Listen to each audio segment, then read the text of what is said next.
Hola, buenas tardes. Nosotros somos Orlet, Emma, Chester y Mauricio y vamos a presentar el libro de la República de Platón. Bueno, primero un poco de contexto sobre el autor. Platón fue un filósofo griego, discípulo de Sócrates y maestro de Aristóteles, donde juntos formaban la tríada de los grandes pensadores. Platón abandona su vocación política y literaria por su amor a la filosofía. Se hace discípulo de Sócrates por 20 años y se enfrenta abiertamente a los sofistas. Estos eran unos pensadores que defendían la retórica. Algunos ejemplos son Protágoras y Gorgias. Plantea la teoría de las ideas, donde dice que existe un mundo ideal y puro, constituido de las ideas, como la belleza o justicia, siendo este la verdadera realidad de donde salen los conceptos que conocemos. Bueno, sobre el contexto histórico de la obra de la República. Fue un libro escrito por Platón entre los años 389 y 369 a.C. Es una de las obras que pertenecen al periodo de diálogos doctrinales de Platón, que es un periodo en el cual se muestra su pensamiento maduro. Estas obras son escritas desde su etapa en la academia hasta su segundo viaje a Sicilia. En ellas expone una doctrina por medio de preguntas y respuestas, ilustrando mediante mitos, Sócrates siendo el personaje principal de los diálogos.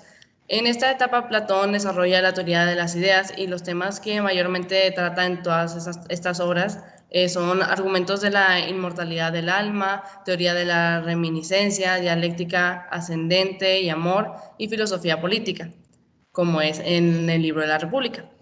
El escenario en el que se lleva a cabo el diálogo de la República es durante la época dorada de Atenas, en la casa de Polemarco, hijo de Céfalo, el rico meteco conocido de Pericles, cuyo edificio está en el puerto del Pireo. En este escenario, los personajes principales son Céfalo, sus dos hijos, Lisias y Etudimeo, el sofista Trasimaco, dos de sus seguidores, o sea, del sofista de Trasimaco, Nicerato, hijo del general Nicias, que se opuso a la guerra contra Esparta frente al demócrata Cleón y defendió la necesidad del conocimiento en los gobernantes, pero no podía enfrentar los problemas de Atenas. Y otro de los personajes principales son Adimanto y Glaucón, que son los dos interlocutores más señalados, que son hermanos de Platón. Bueno, los temas que vamos a abordar en la obra van del libro 6 al libro 9. Ok, empezando con el libro 6. Bueno, Platón busca mostrar la razón de por qué los filósofos deben gobernar. Para esto primero menciona varias cosas. Primero, define al filósofo como amante de la verdad, ser capaz de aprender, con buena memoria y que se guía por la mesura y no por los excesos. Utiliza esta frase para decir que el filósofo debe ser el que gobierne. ¿Acaso no confiarías el Estado a tales hombres que se perfeccionaron por la educación y la experiencia, a ellos únicamente? Sin embargo, se hace una objeción gracias a Adimanto. Esta objeción se basa en que básicamente hay varios filósofos que se adentran en la filosofía, pero como no se han educado desde pequeños, estos se forman perversos. Y pues de este estudio filosófico realmente no sacan una cosa provechosa para el Estado, es totalmente lo contrario. Ganan la incapacidad de servir al Estado. De esta forma, argumentando que hay filósofos que no saben gobernar. Para contradecir esto, se hace una analogía. En esta analogía es sobre un piloto marinero, que los marineros que son su tripulación, lo retiran del puesto, ya que según ellos, no es necesario estudiar para ser un piloto, y como este piloto marinero era cojo y de poca vista, pues decidieron que era mejor si él no era piloto y alguno de ellos fuera el verdadero piloto. Así habla sobre que las opiniones de las personas y del pueblo no siempre son correctas y conforme a la verdad. Y dice esta frase, no es fácil que la mejor profesión sea honrada por profesiones tan opuestas. Mediante este contraargumento, llega a la conclusión de que los filósofos perversos que había mencionado realmente son falsos filósofos corruptos por una mala educación. Y finalmente llega a la conclusión de que el filósofo, con una buena educación desde joven, debe ser el gobernante, ya que es capaz de ver la verdad que pues los demás no pueden, y es que es capaz de no caer en los excesos y ser virtuoso. Bueno, el siguiente capítulo habla sobre, más que nada, toda su teoría de las ideas y la representa por medio de la alegoría del mito de la caverna.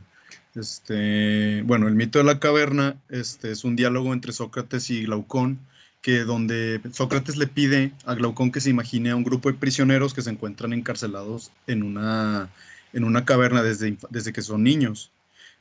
Donde dentro de la caverna los prisioneros ven sombras proyectadas a través de la luz de un fuego. Estas sombras son controladas por otras personas que se encuentran detrás de la pared. Y Sócrates menciona que aquello que ven los prisioneros, o sea, las sombras, es el mundo real, ignorando que realmente son apariencias de los objetos. Que sería una alusión al mundo, al concepto de las ideas, al concepto del objeto. Y después Sócrates dice que un prisionero consigue desencadenarse y comienza a avanzar por la caverna. Descubre la luz del fuego que provoca las sombras, sale al mundo exterior, observa a las personas y descubre la luz del sol, de las estrellas, y concibe que este nuevo mundo es superior al mundo de estar encadenado. Por lo tanto, este prisionero que ya había escapado del mundo de la caverna regresa con los otros prisioneros para que descubran también este nuevo mundo. Pero gracias a la luz que había recibido durante estar en el exterior, regresa desorientado, por lo que los otros prisioneros concluyen que el mundo exterior le hizo daño. Esta alegoría es una analogía al mundo real, a lo sensible. Ese es lo que representa la caverna, mientras que el mundo exterior representa las ideas y la perfección. Aquí Platón utiliza el sol como lo que sería una simbología del bien y de lo justo. Y cuando el preso ve el sol, regresa con el conocimiento real. Ha visto porque ya vio la concepción perfecta de lo que es el bien y lo que es justo, y no solamente una sombra, por lo que busca compartirlo con el pueblo. Entonces aquí lo que hace Platón es decirnos lo que lo que hace que un hombre adquiera conocimiento. Un hombre se vuelve justo cuando está en contacto con lo justo, y esta es una ilusión de cuando el hombre sale y está en contacto con el sol, pues se convierte en alguien que sabe lo que es justo. Entonces, con esto Platón menciona que este hombre que salió y que vuelve por el pueblo para guiarlo a la verdad es un político preparado para gobernar un pueblo ciego que nunca ha visto lo que es lo justo. Sin embargo, el rey filósofo corre por el mismo riesgo que el prisionero, porque busca reemplazar las tradiciones de la mayoría, busca sobreponer una idea que él vio sobre los demás. Y esto es lo que le pasó a Sócrates al ser sentenciado a muerte por el tribunal ateniense. Bueno, en el libro 8 se habla sobre los 4 tipos de gobiernos defectuosos, en los cuales los ciudadanos están controlados por la parte apetitiva de su alma, no hay armonía en los ciudadanos ni en los estados, y no existe la justicia en los estados porque pues, los hombres que conforman a los estados no son justos. El primer tipo de gobierno defectuoso, que es el menos peor, es la timoiquía, que surge cuando en la aristocracia se mezclan las distintas clases, por lo que se rompe la armonía y se genera la discordia. En esta forma de gobierno se vive bajo la guerra y engaños.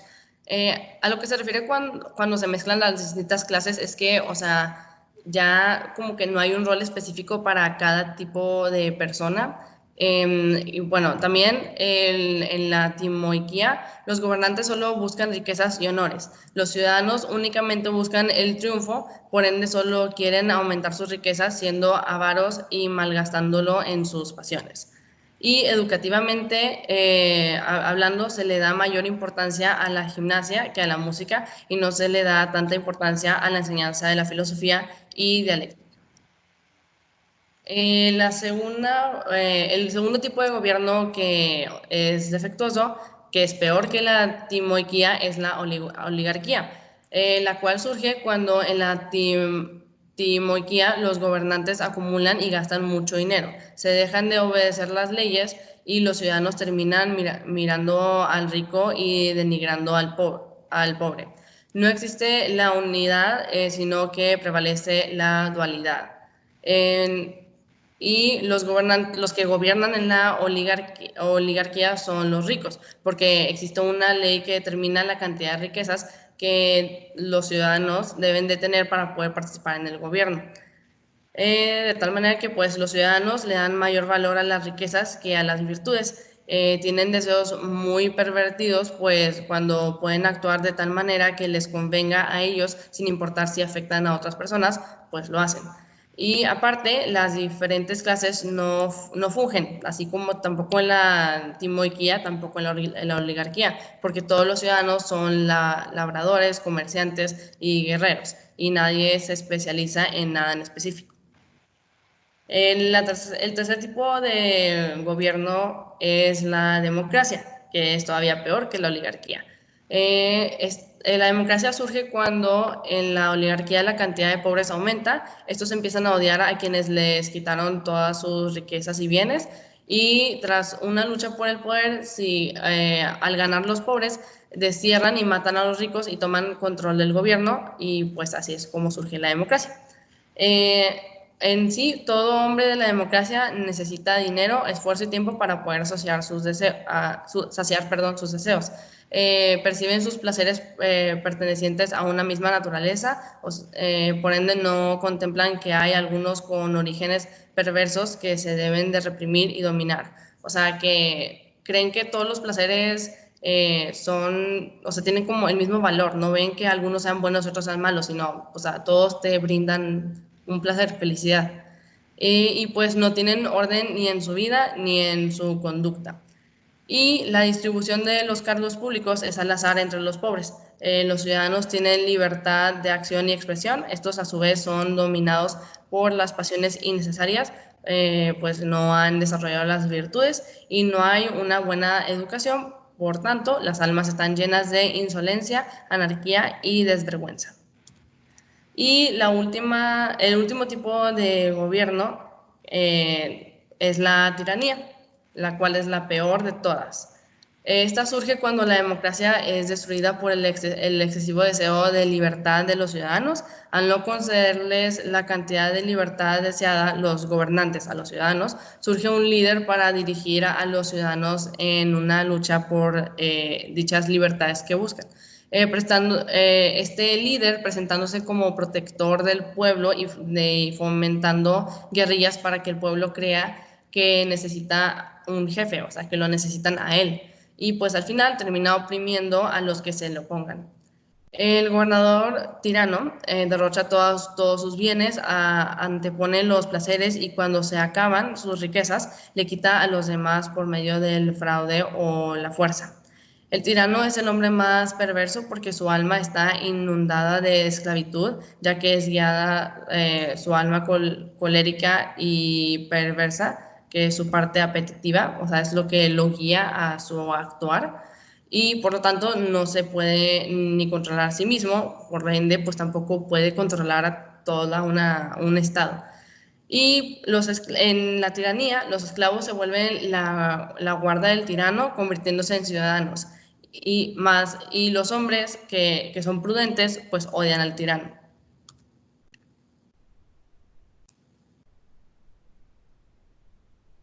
Ok, como mi compañera acaba de mencionar, hablaba de una forma de gobierno que es detestable, que es la tiranía. Ahora, en el próximo capítulo, que es el capítulo 9, Platón ahora nos habla en sí de el tirano y la vida del tirano y en sí su esencia. Y también toca temas relacionados a esto, como los placeres, los tipos de placeres, la justicia y la injusticia. Ahora, Platón menciona que el tirano nace de la locura del alma. Es el acto, en esto tiene el acto de purgar el alma de todo deseo impuesto por sabios. Ahora quisiera decir esta cita de Platón mismo en su libro. Dice: en cada uno de nosotros hay una especie de deseos terribles, salvajes, sin freno, que se encuentran incluso en el pequeño número de las gentes que parecen ser moderadas, pues eso se pone de manifiesto en sus sueños. En la página 186 del libro. Aquí se refleja en sí que la esencia del tirano, que es terrible, es salvaje y pues no tiene frenos. Siguiente, por favor. Ok.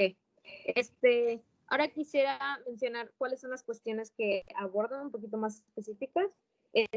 La primera pregunta que voy a responder es, ¿cuándo es que el hombre llega a ser tiránico? O sea, ¿cómo llega a ser un tirano? Y es cuando por naturaleza, por sus costumbres o por las dos cosas llega a ser un borracho. Ahora aquí borracho alude en sí a lo anterior que dije, que era terrible y salvaje, no en sí que haya tomado. Ahora, la siguiente pregunta es, ¿cómo se clasifica a la tiranía y al tirano? Aquí es donde más se extiende Platón, de hecho, pero lo que más se destaca es que el Estado y el hombre tiránico es el más desgraciado que hay, que de hecho se refleja anteriormente en el capítulo que mencionó Orlet. Y quisiera también decir un poco más de características del tirano, bueno, más bien del estado del tirano, es que en él hay dueños y hombres libres. Y quisiera decir otra cita que dice, por tanto, el alma tiranizada, refiriéndome al alma entera, hará absolutamente lo que quiera, pero siempre arrastrada con violencia por el aguijón de la pasión. También estará llena de remordimiento. En otras palabras, sufre. Ahora, moviéndonos a la esencia del placer. Básicamente es la falta de dolor. La falta de placer ahora es una pena. De los 3 tipos de placer que existen, 2 son bastardos y el otro es legítimo. Ahora, efectos de la justicia y de la injusticia. La honestidad, que en este caso podría tomarse como la justicia, somete la parte bestial de la naturaleza humana. Y la deshonra, que puede ser la injusticia, esclaviza la parte buena a la parte salvaje, que aquí es, por esta razón es que hay tanto esclavos como ¿cómo que? Sí, esclavos como dueños, esclavos como dueños. Siguen. Bueno, ya concluyendo, las aportaciones de la obra de Platón al mundo de la filosofía se pueden resumir hacia 3 grandes campos. Al primero es a la antropología, porque menciona la teoría que el cuerpo y el alma corresponden a dimensiones diferentes, es decir, que se relacionan con el mundo de las ideas y el mundo sensible. Mientras el cuerpo forma parte del mundo real, el alma forma parte del mundo ideal. En la política menciona que los hombres que hayan visto la idea de justicia y de bien en el mundo serán aquellos que deberán liderar y gobernar a los demás hacia este mundo ideal. Y esto se relaciona mucho con el siguiente, que es el del conocimiento, porque dice que se centra en las ideas, que el conocimiento sensible es una apariencia del conocimiento verdadero y debemos estar encaminados hacia el conocimiento verdadero y no debemos quedarnos en el conocimiento del mundo real. Tenemos que basarnos en el intelectual y no en las apariencias, es decir, en las ideas y no en lo sensible. Aquí también Platón, esto se relaciona mucho con la educación, que como ya habíamos visto antes, un filósofo se convierte en filósofo mediante la educación, pero también mediante la experiencia. Y esto Platón lo dice más adelante en la obra, con el mito del carro alado, donde menciona lo de la transmigración de las almas. Bueno, ahora para concluir toda esta presentación, podemos poner que según Platón, el funcionamiento de un Estado debe recaer en una persona o en varias. Estas deben estar guiadas por el alma racional, que van a dirigir a los ciudadanos que conforman el Estado, pues estos ciudadanos no tienen la suficiente capacidad racional para determinar lo justo y lo bueno, según Platón. La mejor forma de gobierno, por lo tanto, sería la aristocracia, estableciendo por lo anterior que los hombres que deben gobernar son los filósofos, porque tienen el razonamiento para ver la verdad. Decreta también que el tirano es el hombre más perverso que existe, pues es guiado por el alma apetitiva. Y luego podemos decir que Platón aporta una visión de funcionamiento del Estado similar a la de Aristóteles, ya que Aristóteles dice que los hombres virtuosos deben tener el poder y gobernar, apoyando la aristocracia, al igual que Platón. También podemos ver una semejanza con Hobbes en la participación del ciudadano, porque pues ambos opinan que es mejor que un hombre los dirija hacia lo bueno. Y justamente en este aspecto, de hecho, difiere con Rousseau, pues él apoya la participación de los ciudadanos en aspectos políticos y en la toma de decisiones, argumentando que ellos tienen la capacidad de elegir lo bueno y lo justo, en el contrario de Platón. Y bueno, muchas gracias. Esta es nuestra bibliografía.